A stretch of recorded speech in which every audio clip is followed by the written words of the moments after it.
Assalamualaikum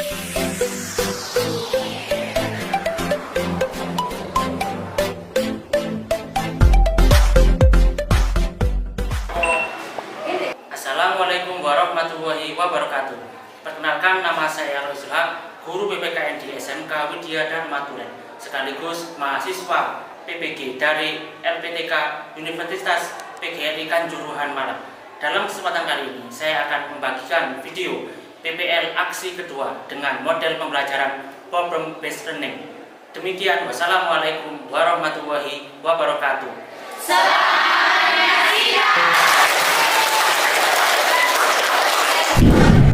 Mas Rozul, Baik Bapak. sudah siap? Coba Anda posisi kelas saya mau lihat. Posisi kelas dan murid Anda mesti kentara. Mesti ada murid, ada Anda. Oh ya, posisi sudah Mas, silakan aja. Baik Pak, terima kasih Pak. Yuk. Saya izin mulai dari depan dulu Pak ya. Ya, silakan. Berdiri. Beri salam.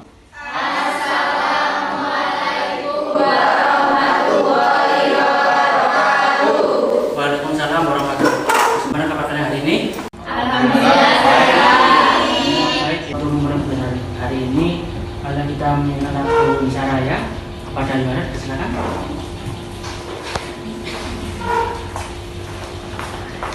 Indonesia Raya. Indonesia tanah airku, Indonesia yang merdeka, merdeka. Tanahku, negeriku yang ku cinta, Indonesia yang merdeka, merdeka. Hiduplah Indonesia Raya. Terima kasih kepada Nak Gimana. Karena sebelum kalian dulu lagi, kita akan memeriksa kelamin dulu. Yang sudah rapi bajunya, boleh duduk ya. Yang sudah merasa rapi, silakan. Yang belum rapi, tidak boleh dulu ya. Silakan. Kedua kelasnya untuk memimpin doa. Sebelum memulai pelajaran, mari kita berdoa. Doa mulai. Bismillahirrahmanirrahim. Allahumma akhrijna min dhulumatil wahmi wa akhrijna min nuril fahmi waftah alaina bi ma'rifatika wa sahhil lana abwaaba fadlika ya arhamar rahimin.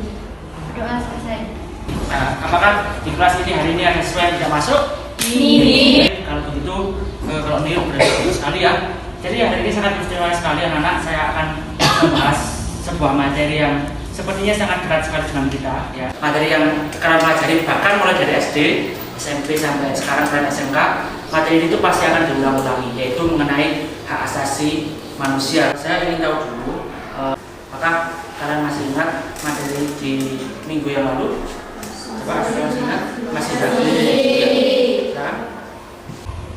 Hak asasi manusia memiliki ciri-ciri khusus. A. Artinya hak asasi manusia sudah ada sejak lahir. Betul sekali ya, yang disebutkan tadi itu adalah ciri-ciri dari HAM, yaitu bisa dibagi, dia bersifat universal. Jadi semua orang itu punya hak asasi manusia. Kakak yang mau menyampaikan apa yang masih dilakukan di minggu yang lalu, silakan. Saya Pak Guru jawab. Iya, silakan. Hak asasi manusia mencakup hak sipil dan politik seperti selain itu ada juga hak sosial, budaya dan ekonomi, termasuk hak untuk berpartisipasi dalam kebudayaan, hak atas pangan, hak untuk bekerja, dan hak atas pendidikan. Nah, bagus sekali ya. Yang disampaikan oleh sahabat tadi itu adalah beberapa hak yang memang melekat pada diri kita. Baiklah, saya akan menyampaikan tujuan pelajaran kita hari ini. Yang pertama, peserta didik dapat menganalisis upaya penegakan hak asasi manusia, pelanggaran hak asasi manusia dalam perspektif Pancasila dalam kehidupan berbangsa dan bernegara. Itu adalah tujuan pembelajaran kita hari ini. Yang selanjutnya, manfaat dari pembelajaran hari ini, yang pertama, peserta didik dapat mengetahui bagaimana nilai-nilai HAM dapat diterapkan sebagai penghormatan, perlindungan, penegakan, pemenuhan, dan pemajuan dari hak asasi manusia. Ini adalah teknik penilaian kita pada pembelajaran kali ini. Kita akan menggunakan penilaian sikap, yaitu observasi penilaian sikap selama pembelajaran. Saya akan mencatat sikap positif dan negatif kalian selama pembelajaran. Yang kedua adalah penilaian pengetahuan yang berisi tugas tindak lanjut mengenai hak asasi manusia. Yang selanjutnya adalah penilaian keterampilan. Saya akan melakukan observasi, pengamatan, diskusi kelompok. Saya akan keliling nanti, dan yang selanjutnya saya akan melakukan penilaian hasil presentasi. Baik, apakah kalian sudah siap ke tahapan yang selanjutnya? Siap. Begitu, saya punya sebuah gambar yang bisa kalian amati ya dari gambar tersebut. Kira-kira kalian pernah tahu nggak? Kalian kenal nggak itu siapa? Ingin ada yang menanggapi aja ya. Siapa yang ingin Apakah dalam gambar tersebut merupakan kasus-kasus pelanggaran HAM yang pernah terjadi di Indonesia? Gambar tadi itu adalah merupakan beberapa kasus yang sampai sekarang itu belum terselesaikan. Ya ada terselesaikan tapi masyarakat atau publik belum benar-benar merasa puas. Saya ingin kalian berkelompok ya, berkelompok. Silakan nanti ada 6 kelompok terdiri dari 5 atau 6 orang. Kelompok ini masing-masing harus mencari kasus pelanggaran HAM yang pernah terjadi di Indonesia. Kalian berhitung dari depan sampai ke belakang ya. Silakan berhitung. 2, 3, 4, 5, 6, 6, 2, Ya. 4, 5, 2, 3, 4. Silakan semua ada punya nomor masing-masing. Silakan kalian berkumpul dengan nomor kalian masing-masing.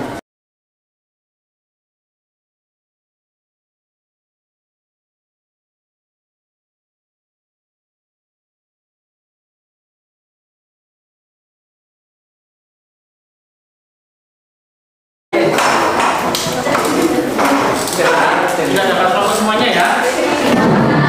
Sekarang saya mau tahu kelompok satu sebelah mana? Kelompok 2.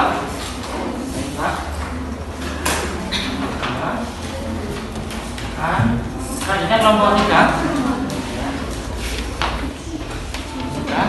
Selanjutnya kelompok 4. Sebelah sana ya. Kelompok 5. Terakhir ya kelompok 6. Kelompoknya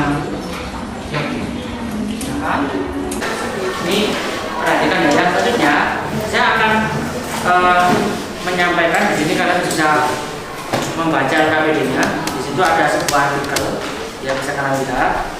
Artikelnya dari Pak Jokowi.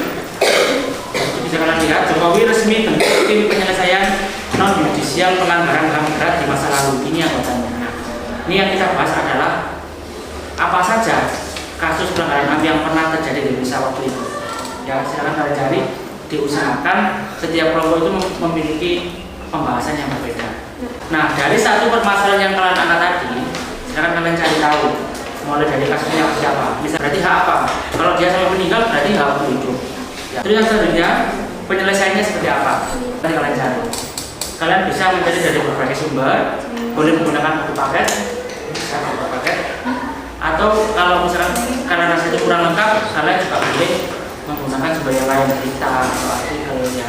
Yang penting nanti dengan kelompok sama-sama untuk diskusikan sekiranya berita itu tidak hoax dan itu adalah berita yang benar. Siapa? Oh, aktivis melakukan waktu kerusuhan ini. Kronologinya belum ya? Belum. Jadi penyebab sampai sudah ada ya sampai dia kronologi ini. Yang dilanggar itu yang saya sampaikan tadi ya. Untuk apa?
28A, kronologi Munir meninggal 2 jam saat melakukan penerbangan ke Amsterdam untuk melanjutkan studinya.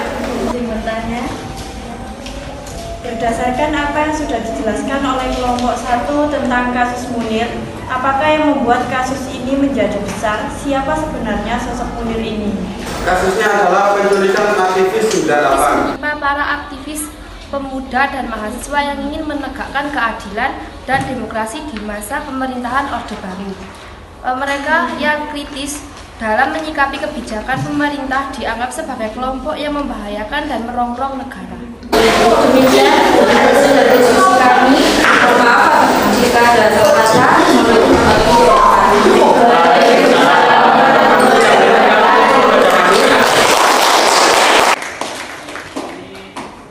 Ya, kenapa kemudian kita diminta untuk mempelajari ini? Itu kan peristiwa di masa yang lalu. Yang perlu kalian ketahui di sini adalah sebuah kasus yang bisa merubah tatanan kehidupan itu yang terjadi di masa yang lalu. Sehingga kan kita belajar dari situ. Kita akan melakukan kesimpulan dan refleksi, tapi sebelum itu biar semuanya enak ya, kita akan mengembalikan tempat kita. Silakan.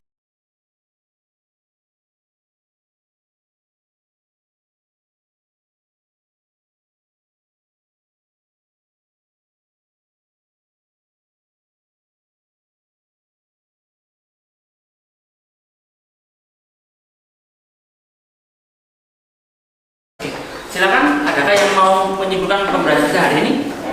Ya, silakan. Ini. Jadi hari ini kita belajar tentang kasus-kasus pelanggaran HAM yang pernah terjadi di Indonesia seperti pembunuhan massal atau genosida, pembunuhan sewenang-wenang atau di luar putusan pengadilan, penyiksaan, penghilangan orang secara paksa, perbudakan, atau diskriminasi yang dilakukan secara sistematis. Oke. Bagus sekali apa tadi yang telah disampaikan oleh Sulis, bahwasanya kasus pelanggaran HAM itu bisa terjadi antara aparat penegak hukum dengan polisinya dengan warga negara, atau ada beberapa yang antara warga negara dengan warga negara. Kemudian selanjutnya kita akan melakukan sebuah refleksi dari pembelajaran hari ini. Apakah pembelajaran hari ini itu menyenangkan anak-anak? Menyenangkan. Bagian mana yang paling kalian sukai? Silakan. Iya, silakan. Kegiatan yang paling saya sukai selama pembelajaran tadi adalah berdiskusi dengan kelompok karena membuat saya semakin aktif belajar dan bisa saling bertukar pendapat dengan teman. Nah, ya baiklah. Ya, selanjutnya Bapak akan memberikan kalian sebuah tugas tindak lanjut. Silakan kalian persiapkan. Ya. Nanti akan muncul soalnya ya.